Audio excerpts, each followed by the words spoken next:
What's going on TikTok? My name is JT the Talking Head. You are the audience, and this is Flix, a short movie review series wherein we review movies in a more short format. Today we're talking about the last broadcast from 101 Films.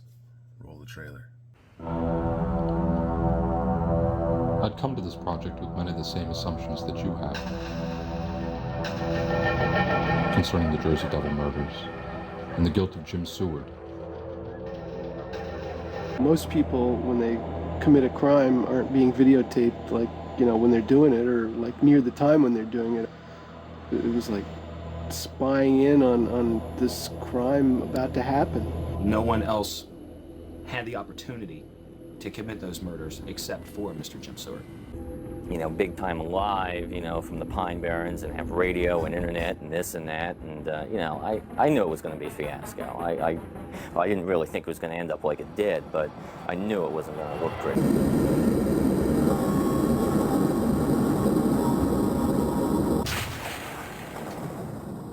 The one thing about this with, this guy Jim, the case they built up against him, it was all circumstantial. We didn't have any actual evidence that he did this, but, he was the only one there. Also, if he's an innocent man, there's a killer on the loose.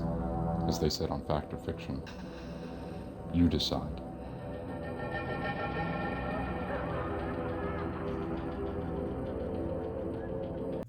All right, so the last broadcast is a found footage horror film from 1998.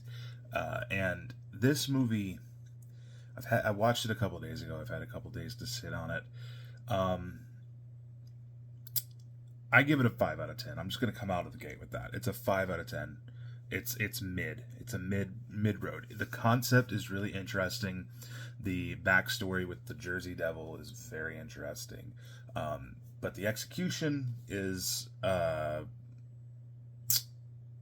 it often doesn't work for me. There was no real gripping suspense or horror in the film. There just wasn't. I thought that it was really cool how they made it kind of like a documentary about the found footage instead of just like Blair Witch did, just found footage. But yeah, it was just, I don't know. It kind of came off like those Netflix documentaries that you see nowadays, like the To Catch a Murderer documentaries and stuff, which is kind of cool because this is 1998.